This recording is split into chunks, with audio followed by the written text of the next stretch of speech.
नमस्कार दोस्तों, मैं शिल्पी आप सबका आज के अपने इस लेक्चर में स्वागत करती हूँ। आई होप जो अब तक अभी मैंने पढ़ाया है आपने अच्छे से किया होगा।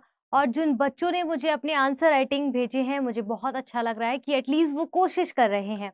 तो मेरे द्वारा अभी तक जो भी पढ़ाया गया है आपने रिवीजन कर लिया होगा, तभी आप यहाँ पर आंसर राइटिंग को समझ पाएंगे। जैसा कि आज हम पार्ट 2 में देखेंगे कुछ क्वेश्चंस को, 1-2 क्वेश्चंस है जिनको हम फटाफट से देखेंगे। ये तभी समझ आएंगे जब आपने चीज़ों को रिवाइज कर लिया होगा, टॉपिक को समझ लिया होगा। और जिन लोगों का जो अभी 28 मई को जो पेपर रहा है यूपीएससी का, वो जैसा भी रहा हो, एटलीस्ट मेंस की तैयारी में जुट जाइए। और अब जो लोग भविष्य में देने वाले हैं उनके लिए तो है ही इम्पोर्टेंट, और जो लोग अभी दे रहे हैं उनको प्रैक्टिस करनी चाहिए, शुरू कर देनी चाहिए। अगर नहीं की है तो अब कर देनी चाहिए।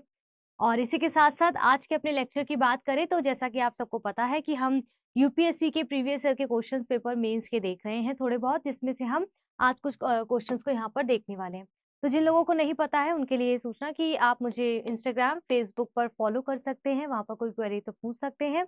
टेलीग्राम चैनल है मेरा शिल्पी वर्मा 22, जिस पर आपको मेरी द्वारा पढ़ाई गई सब चीज़ों के पीडीएफ मिल जाएँगे। यदि आपको कोई आर्ट एंड कल्चर से संबंधित कोई प्रश्न का आंसर राइटिंग चेक कराना है तो आप मुझे वहाँ पर भेज सकते हैं। कोशिश करिए कि इसी विषय से संबंधित भेजा करिए। आगे देखिए, यहाँ पर देखिए जैसा कि आप लोगों के लिए एक इम्पॉर्टेंट इन्फॉर्मेशन है कि 7 जून से हमारा बैच स्टार्ट होने जा रहा है और 6 बजे ये होगा स्टार्ट, ठीक है। अब ये ऑफर तो फिलहाल वैलिड नहीं है, तो आप मेरा कोड अगर इस्तेमाल करेंगे एसवी लाइव तो फीस आपको 18,999 रुपए में प्राप्त हो जाएगी, ठीक है। 31 मई तक अगर आप लेते तो आपको ये फीस जो है 17,499 में मिल जाती। फिलहाल ये 18,999 रुपए में है। 7 जून तक 7 जून से क्लासेस शुरू हो जाएंगी, तो आपने एडमिशन नहीं लिया है तो ले लीजिए। आइए बात करें गांधार मूर्तिकला की। तो मैंने कहा था कुछ बच्चों को कि कल ही मैंने मैसेज किया था टेलीग्राम पे कि मूर्तिकला को थोड़ा पढ़ लीजिएगा ताकि ये पढ़ने में समझने में आसानी होगी। तो गांधार मूर्तिकला रोमन वासियों को देखिए अब क्या कह रहा है, गांधार मूर्तिकला ये एक पार्ट हो गया, ठीक है। रोमन वासियों की उतनी ही ऋणी है, क्या है, रोमन वासियों की उतनी ही ऋणी थी जितनी की वह यूनानियों की थी। तो यहाँ पर दूसरा पार्ट ये कह रहा है रोमन वासियों की उतनी ही ऋणी थी जितनी की यूनानियों की। तो अब जिसने मूर्ति कला को पढ़ा होगा वो समझ पाएगा इसमें कि क्या कहने का प्रयास किया गया है इसके पीछे। तो ये आपका यूपीएससी में 2014 में ये प्रश्न आपसे पूछा गया था, ठीक है। तो इसमें यहाँ पर क्या मेन पार्ट क्या कह रहा है, इसका मतलब हमें गांधार मूर्ति कला के बारे में बात कर रहा है, क्योंकि सबसे पहले हमसे क्या पूछ रहा है, गांधार मूर्ति कला से संबंधित प्रश्न कह रहा है कि रोमन वासियों की भी वो उतनी ही रीढ़ी थी। मतलब रोमन वासियों और यूनानियों के कुछ ऐसे अंश या कुछ ऐसे तत्व हैं जो हमारे गांधार मूर्ति कला पे उसके प्रभाव दिखाई दिए हैं। तो कह रहे हैं गांधार मूर्ति कला में ना केवल यूनानियों के उतने प्रभाव दिखाई दिए बल्कि रोमन वासियों की भी उतनी ही रीढ़ी थी। दोनों के प्रभाव आपको उसमें देखने को मिलते हैं। तो सबसे पहले हमें अगर प्रस्तावना लिखनी होगी तो हम प्रस्तावना सबसे पहले लिखेंगे, गांधार मूर्ति कला के बारे में यहाँ पर बता देंगे, ठीक है, किस प्रकार की मूर्ति कला इत्यादि को जो मैंने पढ़ा है इसमें आपको इंट्रोडक्शन में गांधार मूर्ति कला पर विशेष रूप से टिप्पणी करनी होगी, ठीक है। इसके बाद मेन बॉडी में आपको यहाँ रोमन वासियों की उतनी रीढ़ी थी जितनी यूनानियों की। तो मेन बॉडी में यानी कि जो मुख्य बिंदु होंगे, ठीक है, मेन बॉडी में हमें इसके बारे में लिखना होगा। पहले हमें यहाँ पर कुछ कुछ पॉइंट्स देते जाना है कि किस प्रकार से यूनानियों के जैसे उनके अपोलो देवता थे उनका प्रभाव हमारे गांधार मूर्ति कला पर, जो बुद्ध है उनके ऊपर देखने को मिलता है, उनके कपड़ों के ऊपर प्रभाव देखने को मिलता है, उनकी पगड़ी को लगाना, उनके जूतों को दिखाना, उनके कपड़ों में सिलवटों को दिखाना बुद्ध के कपड़ों में। तो ये सब क्या यूनानी रोमानी जो है प्रभाव उनके वस्त्रों पर भी दिखाई देता है। आइए इसको इस तरह से समझते हैं ताकि और सिंप्लीफाई कर सके। एक चीज और, यहाँ पर जो मैं क्वेश्चन का फॉर्मेट दे रही हूँ उससे ये बिल्कुल मतलब नहीं है कि आपको वैसे ही पॉइंट में लिखना है, नहीं, ऐसा बिल्कुल नहीं है। यहाँ पर पॉइंट देने का मतलब सिर्फ इतना है कि आप उसको कॉपी ना करें, अपने शब्दों में गढ़े, उन लाइंस को अपने शब्दों में गढ़े और फिर लिख के मुझे प्रेजेंट करिए। यहाँ पर ये एक हेल्प की तरह है कि भाई देखिए ये पॉइंट्स आपको इसमें डाल सकते हैं। आप एक्स्ट्रा पॉइंट डालना चाहते हैं कुछ तो बिल्कुल डालिए, हो सकता है ये सीमित हो, आप डालें वो बहुत बेहतर हो जाए। तो यहाँ पर हमें इंट्रोडक्शन में किन चीजों को बताना है, जैसा कि मैंने बताया कि इसकी शुरुआत करती हुई गांधार मूर्ति कला की तो प्रथम शताब्दी से चतुर्थ शताब्दी के मध्य उत्तर पश्चिम भारत में विकसित हुई थी, ठीक है। उत्तर पश्चिम भारत में विकसित हुई, जैसे वर्तमान का अगर आप अफगानिस्तान पाकिस्तान का एरिया देखेंगे तो उसकी बात कर रहा है। चाहे तो आप इसको जो ऊपर का हिस्सा है अपने मैप का उसके साथ भी यहाँ पर दर्शा सकते हैं, ठीक है। तो वो चीज यहाँ पर है, ये माफी चाहती हूँ थोड़ा रफ है, ये अपने हिसाब से आप बेहतर बना सकते हैं। तो इस तरह से यहाँ पर आप इसको दर्शा सकते हैं इस एरिया में, ठीक है। गांधार मूर्ति कला शैली देशज, ईरानी और नेस्टिक रोमन का मिश्रण है। तो जो गांधार मूर्ति कला है उसमें हमारे कुछ खुद के भारतीय तत्व भी देखने को मिलते हैं, ईरानी तत्व भी मिलते हैं, रोमन का भी मिश्रण देखने को मिलता है। वो किन किन रूपों में देखने को मिलता है उनको हम मेन पॉइंट्स में डालेंगे, ठीक है, और फिर निष्कर्ष लिखेंगे। तो बुद्ध की सर्वाधिक मूर्तियां विकसित हुई हैं इस दौरान में। गांधार, पेशावर, बामियान और स्वात घाटी के प्रमुख केंद्रों में हमें ये सब मूर्तियां मिली हैं।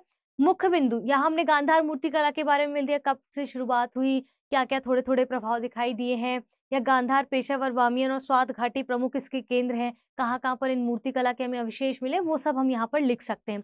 ये वही बच्चा लिख सकता है जिसने यहाँ पर जो है मेरे द्वारा पढ़ाए गए मूर्ति कला को पढ़ा होगा। मैंने बहुत डिटेल में पढ़ाया है। आप कहेंगे तो इसके साथ मैं उसका लिंक भी, अच्छा ऐसा करूंगी, जो जो क्वेश्चन मैं दिया करूंगी उससे संबंधित अगर जो मैंने चैप्टर्स पढ़ाए हैं उसके डिस्क्रिप्शन बॉक्स में लिंक भी डलवा दिया करूंगी, ताकि आप पहले वो देख लीजिए फिर यहाँ पर आंसर राइटिंग कर लीजिए। ये सही रहेगा, क्योंकि इससे क्या है, जिन बच्चों ने स्किप कर दिया था बाय मिस्टेक, उनसे नहीं रह पाया था या रिवाइज नहीं हो पाया, तो उसको पढ़ के जब आप आंसर राइटिंग करेंगे तो बेहतर आउटपुट आएगा। अब मेन बॉडी में क्या कह रहा था, ना केवल यूनानियों का ऋणी है बल्कि रोमन वासियों का भी है। तो ऐसे क्या तत्व हैं उनके जो हमारे गांधार मूर्ति कला पे देखने को मिलते हैं। तो भारत में निर्मित बुद्ध मूर्तियों में यूनानी और रोमन प्रभाव स्पष्ट रूप से दिखते हैं। सांस्कृतिक आदान प्रदान के तत्व दिखाई देते हैं। ये अचानक से कैसे हुआ, ये भौगोलिक पहले हमें बताना है, गांधार मूर्ति कला किन भौगोलिक उसमें देखने को मिली है। फिर हमें बताना है कि कैसे व्यापारी आते थे, ठीक है, व्यापार करते थे, या बाहर से जो लोग घूमने आते थे उनको अपने सांस्कृतिक आदान प्रदान करते थे। जब वो यहाँ भारत आए तो अपने साथ अपनी संस्कृति को भी लाए। तो उन्होंने यहाँ के जो देवता थे भगवान बुद्ध को जैसे, तो उनको अपने देवता के स्वरूप देना शुरू कर दिया ताकि वो उसमें सहज महसूस करें। तो जैसे उनके जो अपोलो देवता थे उनके कुछ वस्त्रों का धारण उन्होंने बुद्ध पे कराना शुरू कर दिया। रोम के साम्राज्यवादी विस्तार बुद्ध की मूर्तियों का प्रश्न देखने को मिलता है, ठीक है। रोमन शैली बहुत यथार्थवादी हुआ करती थी, ऐसा लगता था बिल्कुल सत्यता को ही उन्होंने वहां पर प्रकट कर दिया। तो इस प्रकार से उनको मूर्तियों को दर्शाने का उन्होंने प्रयास किया। बुद्ध के ऊपर भी, बुद्ध की मूर्तियों पर यूनानी प्रभाव जैसे कि मांसपेशियों की कसावट, सिर के पीछे जुड़ा, ठीक है, जुड़ा वस्त्रों की सिलवटों की स्पष्टता, ऐसे दिखाया गया। खड़ी मूर्तियों को बुद्ध को दर्शाया गया इस प्रकार से। इनके जो कपड़े वस्त्र पहनाए गए उसमें काफी सारी मांसपेशियों को इस तरह से दिखाने का प्रयास किया गया, या इस तरह से सिलवटें दी गई जैसे कि यूनानी में जो उनके जो देवता थे अपोलो इत्यादि पर जैसे दर्शाया गया, वैसे यहाँ पर बुद्ध के वस्त्रों को भी दर्शाया गया है, ठीक है। और इसमें सिर के पीछे इन्होंने जुड़ा दिया वस्त्रों को, और अधखुली आंखों को इन्होंने वहां पर बुद्ध की मूर्ति के अंतर्गत मतलब ऐसे दर्शाने का प्रयास किया। ये सिर्फ सिंपल बता रही हूँ मैं आपको ताकि आपको याद आ जाए। और इसके साथ साथ इन्होंने जो आभा मंडल पीछे दिया वो बहुत प्लेन रखा इस तरह से। तो यहाँ पर ये चीजें हमें थोड़ी सी याद रखनी होगी, ठीक है। इसके बाद हम आगे बढ़ते हैं। नेक्स्ट क्या है, यहाँ पर लौकिकता का भाव स्पष्ट रूप से दिखाई देता है उनकी मूर्तियों में, तो वो भी हमें दिखता है। बुद्ध की मूर्तियां बाहरी अलंकरण का प्रयोग अत्यधिक मतलब सुंदर तरीके से उनके वस्त्रों को, उनके शारीरिक बनावट को, उनकी भाव भंगिमाओं को इस तरह से प्रदर्शित किया गया जैसे खुद के उनके देवता हुआ करते थे। तो यूनानियों का क्या क्या प्रभाव हमारे बुद्ध की जो गांधार मूर्ति कला है उस पर देखने को मिलता है, ठीक है। मनुष्य की तरह सौंदर्य और लौकिकता प्रदान है। बुद्ध का आध्यात्मिक स्वरूप भी अब देखिए, जैसे उन्होंने, ऐसा तो नहीं है कि वो आए यहाँ पर व्यापार करने, अपनी संस्कृति को लेकर आए, तो उन्होंने बुद्ध के ऊपर अपने देवता के स्वरूप को दर्शाने का प्रयास किया। उसके साथ साथ आप देखेंगे बुद्ध की जो ध्यान मुद्रा है उसको भी दर्शाया गया है। तो यानी कि भारतीय सभ्यता या फिर भारतीय परंपरा के जो आध्यात्मिक स्वरूप है वो भी हमारे उसमें देखने को मिलते हैं बुद्ध की मूर्तियों में, गांधार मूर्ति कला में। इस कला में निर्मित भारतीय मूर्तियों में यूनानी शैली, रोमन प्रभाव स्पष्ट रूप से परिलक्षित होते हैं इन इन कारणों से, ठीक है। अब यहाँ पर उदाहरण कैसे दे देंगे, गांधार मूर्ति कला शैली अलग अलग कलाओं का समन्वय दिखाई पड़ता है, जैसे कि भारतीय, यूनानी, यूरोपीय, रोमन। तो ये भारतीय में बता सकते हैं और डिटेल में लिखना हो तो जैसे उनकी ध्यान मुद्रा को दर्शाया गया है, तो भारतीय तत्व है उनकी आध्यात्मिकता को दर्शाया गया है, आभा मंडल को वहां पर दिखाया गया है। ईरानी, यूनानी में उनके वस्त्रों का जो है वर्णन कर सकते हैं, ठीक है। इस कला भारतीय संस्कृति और पश्चिमी वेशभूषा का समायोजन देखने को मिलता है। अब ये स्पष्ट हो गया यहाँ पर क्या कह रहा है कि गांधार जो मूर्ति कला है जिसमें बुद्ध की विशेषता बात की गई है, रोमन वासियों की भी उतनी ही ऋणी है जितनी यूनानियों की, यानी कि दोनों के लक्षण गांधार मूर्ति कला में देखने को मिलते हैं। तो यहाँ पर किसकी चित्रकला की बात नहीं, मूर्ति कला की बात कर रहा है, तो इसको भी मद्देनजर रखते हुए ही वर्णन करना है। इस प्रश्न को और बेहतर तरीके से करने के लिए आपको मदद मिलेगी मेरे इस लेक्चर में, जहां पर मैंने मूर्ति कला पढ़ाया है। जाके सर्च करिए, वहां पर साफ लिखा है मूर्ति कला के चैप्टर्स का नेम ऊपर फ्रंट पे लिखा हुआ है, तो वहां पर पढ़ के फिर आप इसको करेंगे, शायद आप और बेहतर पॉइंट्स इसमें डाल पाएंगे। आई एम श्योर बेहतर पॉइंट डाल पाएंगे क्योंकि मैंने वहां पर काफी कुछ बताया।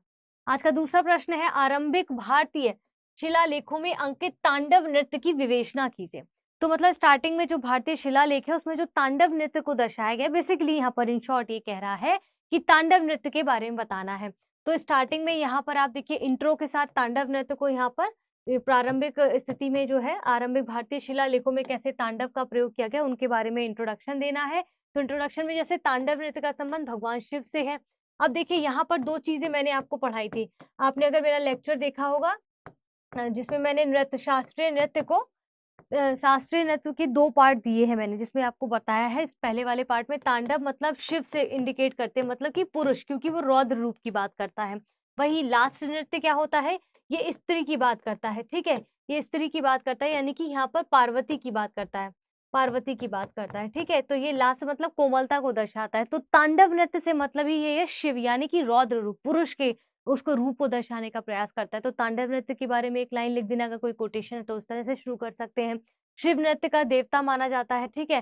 भारतीय शिलालेखों तांडव नृत्य का अंकन मिलता है। न केवल भारतीय शिलालेखों में आप देखेंगे पुराने और जो प्राचीन गुफाएं वगैरह भी हैं वहां पे शिव की मूर्तियों को दर्शाया गया है, ठीक है, नंदी के साथ। वहां पर देखेंगे जो वहां के कुछ आप पुराने प्राचीन समय पे जाएंगे, वहां के सिक्के देखे गए, उसमें भी उनके जो है शांत स्वरूप को दर्शाने के प्रयास किया गया, नटराज स्वरूप में भी दर्शाया गया है। तो उस तरह से भी आप उदाहरण लिख सकते हैं तांडव नृत्य के, जो शिव से संबंधित पॉइंट्स हैं उनको आप यहाँ मेंशन कर सकते हैं।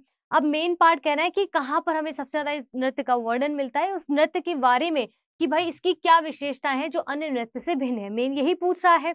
तो भरत मुनि के जो नाट्य शास्त्र है मैंने ये पढ़ाया है, आपको जाके देखिएगा। मैंने मेंस और पीटी दोनों के एस्पेक्ट से आपको आर्ट एंड कल्चर पढ़ाया है, तो अगर आपने नहीं देखा है तो प्लीज देख लीजिए, क्योंकि फिर जब नहीं समझ आएगा तो आप कहेंगे मैम ये तो मुझे पता ही नहीं। तो भरत मुनि का जो एक नाट्य शास्त्र है उसमें तांडव नृत्य के बारे में वर्णन किया गया है, ठीक है। इसमें 108 जो है हस्त मुद्राओं का वर्णन किया गया। तो अब इसके स्पेसिफिकेशन की बात कर रहा है कि तांडव नृत्य जो है उसमें क्या क्या मुद्राएं बनती हैं, क्या वेशभूषा रहती है, किसके द्वारा किया जाता है, इत्यादि चीजों का इसमें वर्णन करें। विशेषकर शारीरिक मुद्राओं और हाव भाव का वर्णन रहता है। नृत्य क्या है, भाव भंगिमाओं की बात करता है, अपने हस्त मुद्राओं की बात करता है। तो हर नृत्य का एक अपनी विशेषता है। तो इसमें क्या है, शारीरिक मुद्रा, शिव की शारीरिक मुद्रा हाव भाव का बात करता है, जिसमें तांडव नृत्य को दर्शाया गया है। तांडव नृत्य का संबंध हिंदू पौराणिक ग्रंथों से, बट ऑब्वियसली आप समझ पा रहे होंगे, ठीक है। अब तांडव नृत्य के जन्मदाता कौन है, शिव है, जैसा कि अभी बताया। दो प्रकार के होते हैं, एक तो रुद्र तांडव, एक आनंद तांडव। वही आपको तांडव के जो जैसे लास्य तांडव और वो सब बताया है। रुद्र तांडव में क्रोध और श्रृंगार होता है, इसे ही प्रमुख माना जाता है। इसके साथ साथ आप देखेंगे यहाँ पर आनंद तांडव, ये आनंद और सृजन से संबंधित है, ठीक है। हाँ, तो देखिए आनंद तांडव जैसे आनंद और सृजन से संबंधित तो दो तांडव है, एक रुद्र तांडव जिसमें रौद्र रूप की बात का, आनंद जिसमें सरलता कोमलता की बात कर रहा है। यहाँ पर आप समझ पा रहे होंगे। तांडव नृत्य के 5 भावों को प्रकट करता है, बहुत इंपॉर्टेंट है, ये मेंशन करना पेपर में ना भूलिएगा अगर नृत्य से संबंधित ऐसे भाव भंगिमाओं की बात करता है, क्योंकि इससे आप ज्यादा पॉइंट ले सकेंगे। अब जैसे कुछ बच्चों को मैं कहती हूँ कि जो मैंने पॉइंट्स लिखे सिर्फ उन्हें कॉपी पेस्ट मत करिए, क्योंकि वो सब लिख रहे हैं, आप कुछ अपना इनोवेशन करिए, क्योंकि उसके लिए पढ़ना पड़ेगा। तो कुछ बच्चे कहते हैं कि हम उसमें क्या अब अलग से डाले, जो है नहीं, एक्स्ट्रा पॉइंट्स डालने के लिए, एक्स्ट्रा मार्क्स चाहिए होने के लिए हमें एक्स्ट्रा पढ़ना पड़ेगा ना थोड़ा। ये जो मैं बता रही हूँ तो सब कर रहे होंगे वहां पर, लेकिन आपकी विशेषता कुछ होगी जो आप बेहतर कर पाएंगे। जैसे तिरोभाव एक होता है, उसका मतलब मोह माया होता है, श्रृंगार मतलब विनाश होता है, सृष्टि मतलब सृजन की बात करता है, स्थिति संरक्षक या सहायक की अनुग्रह निर्वाण और मोक्ष की बात करता है। तो शिव के द्वारा सती के अग्नि कुंड में कूदने के दौरान क्रोध और वियोग में ये नृत्य किया गया था। तो ये जो लाइन है आप इसको यहाँ ना डाल के आप इसको इंट्रोडक्शन में भी डाल सकते हैं, जो तांडव नृत्य की बात कर रहे हैं, ठीक है। अब निष्कर्ष क्या है, तांडव नृत्य से सभी नृत्यों का जन्म हुआ है, शिव से पूरा ही सृष्टि का जो है उत्पत्ति की बात की जाती है अगर, तो हाव भाव हस्त मुद्राएं अन्य सभी नृत्य में समान होती है। इसमें भी कुछ इसी तरह से सिंपल सा क्वेश्चन, देखिए कभी कभी बहुत सिंपल क्वेश्चन यूपीएससी पूछ लेती, तो उसमें कॉम्प्लिकेशन नहीं देना चाहिए कि ये भी इंट्रोडक्शन के साथ साथ हम कंपैरिजन दे रहे हैं, नहीं। इंट्रोडक्शन में तांडव नृत्य के बारे में 2-3 लाइन दे दीजिए, कोई कोटेशन पता है दैट्स अ गुड। अदरवाइज तांडव नृत्य के पूरे स्पेसिफिकेशन बताए, क्या क्या विशेषताएं, क्या हस्त मुद्राएं हैं, क्या भिन्नताएं हैं, या किसी विशेष व्यक्ति के द्वारा इसे किया जाता है तो उसका नाम दे सकते हैं। नृत्य में कैसे होगा भाई, जैसे होता है कि हेमा मालिनी वो नृत्य कर लेती है फॉर एग्जाम्पल, या ये नृत्यंगना ये वाला नृत्य कर लेती है, मोहिनी अट्टम के बारे में पूछ रहे हैं तो उनके जो नृत्यांगनाएं हैं उनके बारे में बता दीजिए, किसके द्वारा किया जाता है उसको हम बता सकते हैं। तो आज मैंने सिर्फ 2 ही क्वेश्चन लेकर आए थे, जिन्होंने अभी तक पुराने क्वेश्चंस को नहीं किया है तो लेकर आइए, चेक करवाइए उसको, मेरे टेलीग्राम पर भेजिए, कोशिश करिए बच्चों लिखने की, क्योंकि आपके लिए यहाँ पर और इतना सिंपल तरीके से प्रश्न लेकर आ रही हूँ, अगर आप मेहनत नहीं करेंगे तो दुःख होता है कि क्योंकि इससे ज़्यादा सिंपल और किस तरह से बताऊँ, इसको एज़ इट इज़ मत लिखिएगा, अपनी भाषा में तोड़-मरोड़ के इसको लिखिए, इसके कुछ पॉइंट्स से हेल्प ले लीजिए आप, उसको उसमें मेंशन करिए लेकिन अपनी भाषा में लिखिए। तो फिलहाल के लिए आज के इस वीडियो में इतना ही, जल्द मिलेंगे और कई क्वेश्चंस के साथ। तो अभी तक नहीं रिवाइज किया है टॉपिक को तो जाके रिवाइज कर लीजिए। मेरी कोशिश रहेगी इसके साथ-साथ आपको एक लिंक डलवा दूँगी जो चित्रकला वाला, मूर्तिकला वाला मैं कह रही हूँ, ताकि आपको रिवीजन हो जाए, ठीक है? और बाकी अपना ध्यान रखिए, निरंतर बने रहिए। मेरे द्वारा आपको हमारे चैनल, इसका नाम है पीसीएस सारथी। क्या नाम है?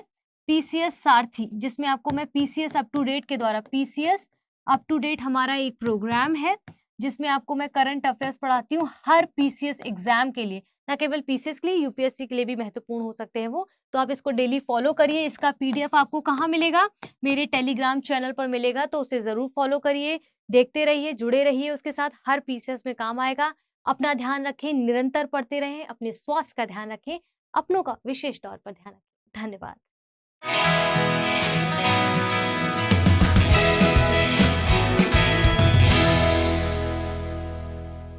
हिंदी में यूपीएससी की तैयारी से संबंधित प्रोग्राम्स को देखने के लिए सब्सक्राइब करें स्टडी IQ IAS हिंदी।